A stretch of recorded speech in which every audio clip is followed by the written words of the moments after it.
Merci Henri. Je voudrais saluer donc cette honorable assistance de scientifiques et d'hommes de pensée. Et peut-être que je commencerai par une observation qui a traversé ton propos.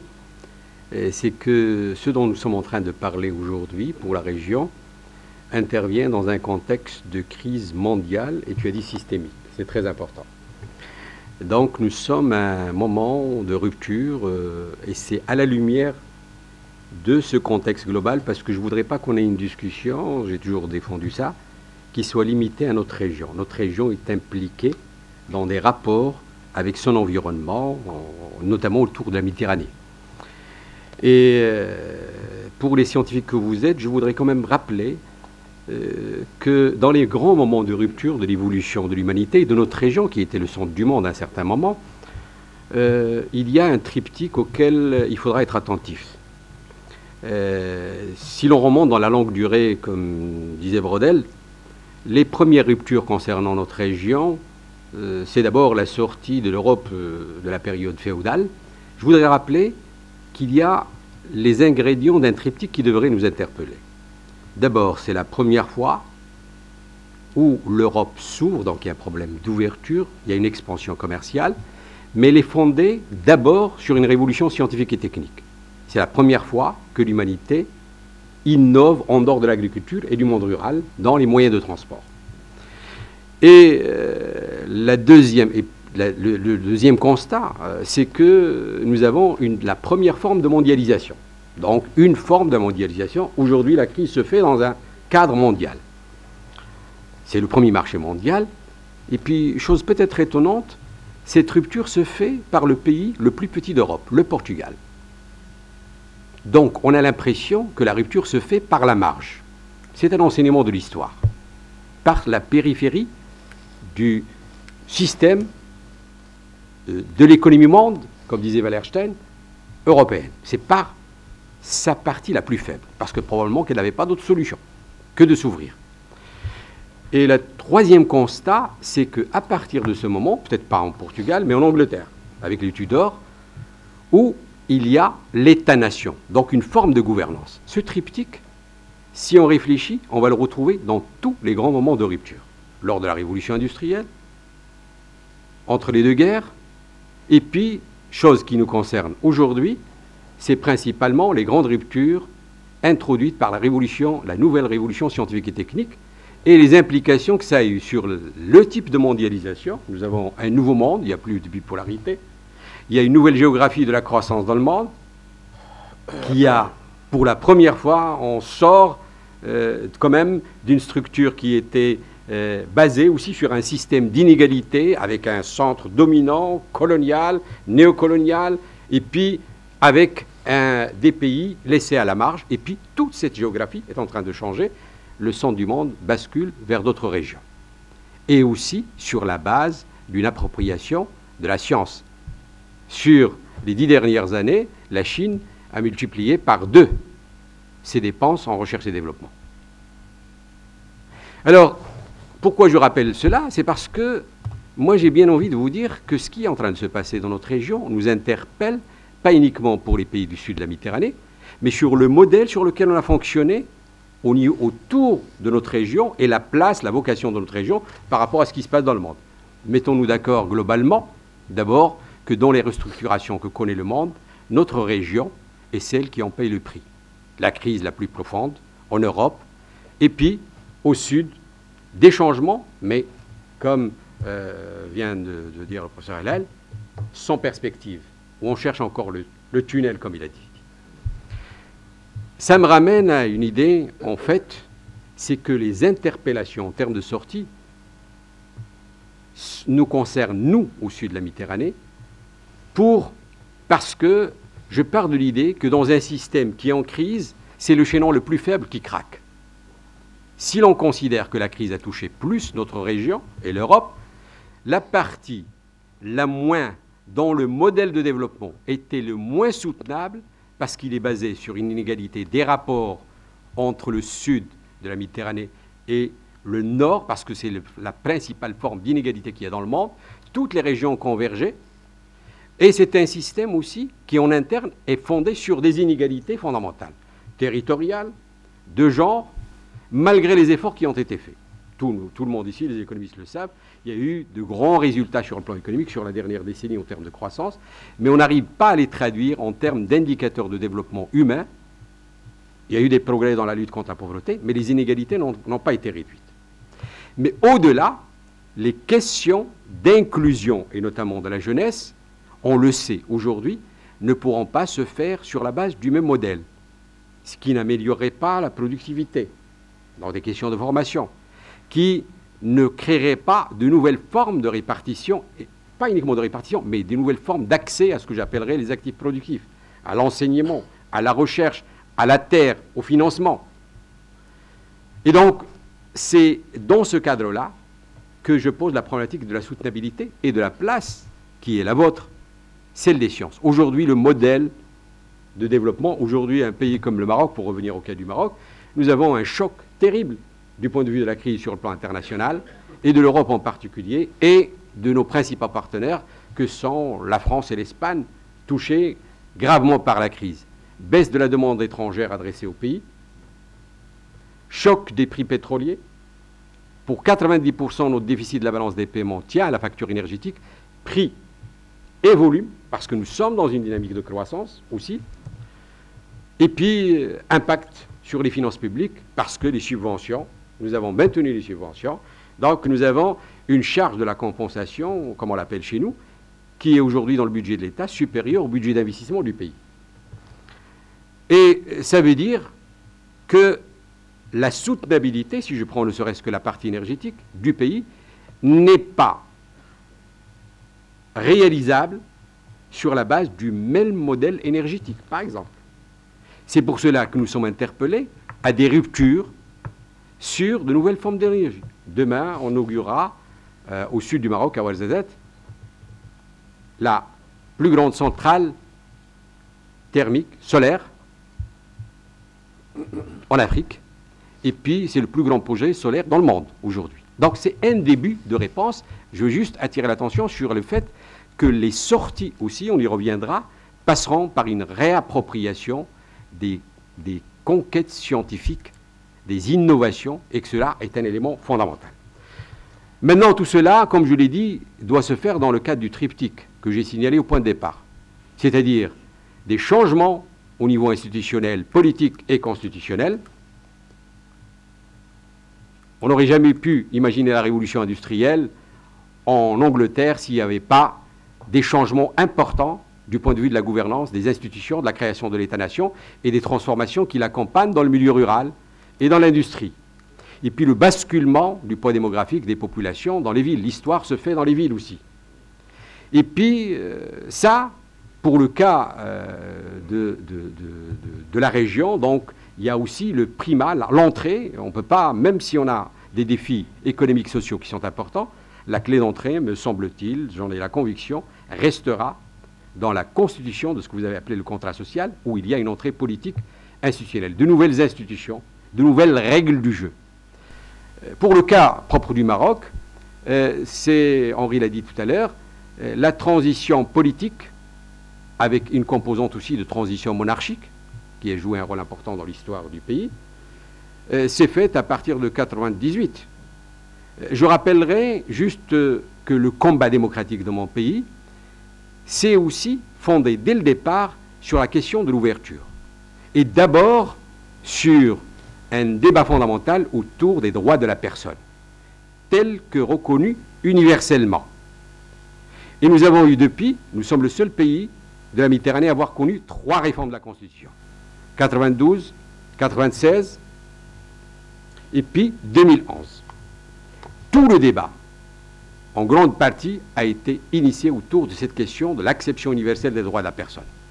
Je rappelle que nous appartenons à la région qui, dans les annales des Nations Unies, a produit le plus de réserves vis-à-vis des conventions internationales des droits de la personne, à partir d'un point de vue, d'un postulat sur la spécificité supposée de l'organisation familiale, donc de l'organisation sociale, sur la base d'un référentiel interprété de la religion.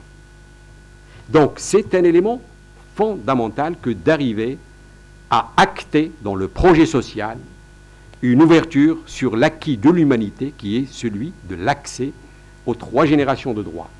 Les droits politiques, civils et politiques, les droits économiques, les droits sociaux, culturels et environnementaux. Ça suppose aussi un préalable qui découle de ce premier pan, c'est l'ouverture d'abord sur nous-mêmes. On ne peut pas faire d'ouverture responsable, féconde, vertueuse, ouverture le progrès si on ne s'ouvre pas sur nous-mêmes. Qu'est-ce que ça veut dire? Ça veut dire qu'on s'ouvre sur notre diversité culturelle, sociale, sur la diversité du genre, reconnaître une place pour les femmes, et j'y reviendrai.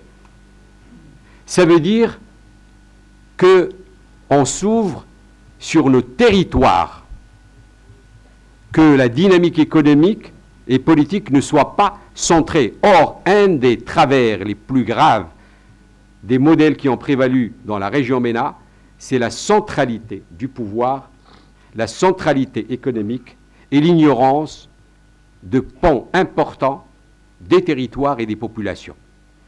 Le modèle a fait qu'il y a eu un modèle, comme dit Jean-Louis Rivers, despotique, fondé sur la promotion d'une petite partie de la population avec des inégalités importantes et avec une pénalisation des chances d'épanouissement, de la créativité d'une bonne partie de la population et d'abord des femmes. Je rappelle que nous sommes dans une région où le taux d'activité des femmes sur la durée ne dépasse pas les 25%. Imaginez le potentiel à libérer en termes d'innovation, en termes de création de richesse, en termes de participation, y compris à l'organisation de la cité, entre guillemets, avec le regard des femmes à côté des hommes. Donc c'est un élément fondamental d'ouverture. Mais cette ouverture, elle n'est pas uniquement d'ordre éthique, elle a des conséquences sur le plan économique. Je prends l'exemple du Maroc. Ce schéma, on l'a vécu. 60% de la création de richesse dans mon pays se réalisait au centre, autour de Casablanca, Rabat jusqu'à Kénitra et Jadida, donc le centre du pays. 60% de la création de richesse. Lorsque nous avons eu la transition politique et la transition monarchique, il y a eu un début de réconciliation avec nos territoires. Le nord du Maroc a été ignoré pendant des décennies parce qu'on gérait une histoire de conséquences politiques parce que le nord s'était rebellé à un certain moment. Le nord est devenu, alors que le Maroc a fait le choix dans le discours d'une stratégie méditerranéenne, le Maroc a perdu tout contact avec la Méditerranée qui soit sérieux. Depuis le XIVe siècle, le Maroc a perdu ses 2 entrées à la Méditerranée, Ceuta et Melilla, qui ont été occupées et qui continuent à l'être. Il a fallu la transition politique pour que l'on intègre le nord du Maroc dans la vision économique, sociale et politique, moyennant une visite du nouveau roi, et puis une décision politique importante, majeure du gouvernement d'alternance, c'est d'investir massivement dans la mise à niveau du Nord, avec la création d'un des plus grands ports de la Méditerranée, Tanger-Med, avec de nouvelles zones industrielles, avec un nouveau rapport aux investisseurs. Et bien cette ouverture sur le nord du pays, sur nous-mêmes, a créé les conditions d'un nouveau type d'ouverture avec nos partenaires méditerranéens. Grâce à ça, l'histoire industrielle du Maroc est en train de changer. Le partenariat qu'on a eu avec de grands acteurs dans le domaine de la fabrication de l'automobile, avec Renault en particulier, et avec tout le chaînon qu'il y a autour de fourniture des intrants, qui est diversifié, on passe à une nouvelle histoire industrielle avec une perspective d'exportation de 400 000 unités par an. La même chose s'est faite sur l'aéronautique, sur Tanger, sur Casablanca, et le Maroc produit des éléments pour les avions, et aujourd'hui la moitié des avions qui circulent dans le monde sont impactés par une production marocaine. Ouverture sur nous-mêmes, ouverture, nouveau type d'ouverture sur l'international. L'offshoring, et je peux multiplier. Le Nord, qui était un endroit de contrebande, d'activités souvent illicites, de niveau de développement limité, mute complètement et devient un nouveau bassin d'emploi et d'inclusion. Les nouvelles régions, j'ai parlé du Nord, sur les 10 dernières années, en moyenne, le taux de croissance du pays, en termes nominaux, était autour de 6%. Le centre du pays ne contribue plus qu'à raison de 5%. Tanger, la région de Tanger, au nord, contribue pour 7 à 8%. C'est presque des taux de croissance chinois. Le sud du Maroc, autour d'Agadir, autour de Marrakech, est également sur ce genre de dynamique. Autrement dit, le modèle de croissance marocain est en train de s'alimenter avec de nouvelles dynamiques de création de richesses et de quelques nouvelles chances d'inclusion. Ça veut dire que le progrès du pays dépendra de plus en plus de sa décentralisation, de sa réforme, de telle sorte, et nous sommes sur un grand projet de réforme en termes de régionalisation, pour créer aussi les vannes de sortie de nouvelles élites locales, régionales, qui peuvent parler au nom de ces populations. Donc mon propos, c'est de dire que l'ouverture dont on parle doit commencer d'abord par l'ouverture à l'intérieur de ces modèles-là, de telle sorte à ce qu'ils s'ouvrent sur leur population, mais moyennant aussi des visions sur le plan économique qui permettent d'accéder à un nouveau moyen de création de richesse et une appropriation des acquis de la science. J'ai parlé d'énergie, mais on peut parler d'agriculture, on peut parler d'urbanisme, on peut parler de lutte aussi, de soutenabilité environnementale, parce que nous sommes sur une situation frontale en termes de choc climatique. Et cela donc se fait par la clé d'entrée qui est deux nouvelles règles du jeu, une nouvelle constitution, un nouveau modèle économique. Mais je tiens à dire aussi qu'il ne faut pas rêver de ce point de vue-là parce qu'on est en période de crise, et Henri l'a dit, nous sommes face à des défis extrêmement importants. Aujourd'hui, dans mon pays, nous avons en pleine période de crise multiplié par 3 les capacités d'investissement, les investissements publics, mais aujourd'hui, nous avons été obligés de couper notre budget d'investissement d'une partie des nouveaux investissements. Parce que la soutenabilité des finances publiques pose problème. Parce que nous avons un problème au niveau de notre balance des paiements. Et ça veut dire moins d'épargne. Nous sommes à 4 mois et 2 jours de capacité d'importation, alors qu'on était sur 11-12 mois. Nous avons un choc des prix internationaux, des matières premières, du blé, mais aussi des produits énergétiques. Et donc ce sont de véritables questions qui ne peuvent pas être réglées uniquement par un effort soutenu en isolement. Je rappelle que les pays de la région sont isolés, il y a peu de relations entre ces pays-là, et qu'il y a toute la problématique d'intégration régionale. Mais je rappelle aussi, comme je l'ai dit au point de départ, que le modèle que nous voulons, et qui peut être une sortie, interpelle aussi le nord de la Méditerranée. Donc c'est la construction d'un modèle de convergence. Et ça, on ne peut pas le faire tant que l'Europe se ferme sur elle-même, s'occupe de programmes de sortie qui ne donnent pas de visibilité pour l'Europe et qui oublient aussi que la sortie, que les sorties, comme par le passé, passent aussi par la périphérie de ce grand espace. Et que le potentiel de croissance dans notre région et en Afrique est encore très important. Et que les dynamiques d'évolution de demain se joueront à la périphérie de ces grands systèmes. Si le centre du monde se déplace et réussit, c'est parce qu'il intègre ces périphéries et ces régions. C'est parce qu'il y a des dynamiques de convergence, parce qu'il y a des dynamiques d'appropriation collective des savoirs, des savoir-faire, des nouvelles technologies. Nous sommes dans la région où la plus grande fracture technologique existe et s'approfondit. C'est pour cela qu'une des sorties, c'est aussi de repenser l'ensemble méditerranéen avec ses prolongements africains. Alors voilà un peu ce que je voulais dire comme positionnement donc, de cette problématique, et que les débats qui vont suivre aborderont certaines des voies de sortie sur le plan technologique, sur le plan scientifique, mais elles auront besoin du cadre institutionnel.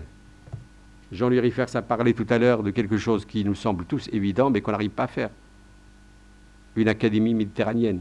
Il n'y a aucune structure. Si aujourd'hui vous prenez ne serait-ce que les efforts qui sont faits par-ci, par-là, autour de la Méditerranée, sur la question des énergies renouvelables, si on avait un seul espace méditerranéen pour fédérer tous les travaux qui sont là, et ça ne demande pas d'investissement ni de nouveaux financements, on agrège ce qui est en cours. On multiplierait par au moins 2 à 3 le potentiel pour impacter notre région et régler une problématique fondamentale qui est la problématique énergétique. C'est la même chose pour l'agriculture en termes de complémentarité. C'est la même chose pour l'eau. C'est la même chose pour les villes nouvelles. Comment est-ce qu'on peut continuer à croire à une possibilité d'inclusion si on ne gère pas nos villes autrement? Nous sommes, dans l'histoire, la région qui a le plus donné au niveau des cités. Nous sommes les moins évolués dans la gestion de nos villes, et c'est vrai pour le sud de la Méditerranée, et c'est vrai aussi pour le nord de la Méditerranée. Les nouvelles visions sur l'urbanisme, sur la soutenabilité, sur l'intégration de la dimension environnementale, sur les possibilités d'inclusion, sur les chances de création de richesses et d'emplois dans l'économie verte. Nous sommes loin du compte parce que nous ne pensons pas global pour régler des problèmes qui peuvent sembler spécifiques pour le sud de la Méditerranée, mais qui le sont tout aussi bien pour les voies de sortie au nord de la Méditerranée. Merci.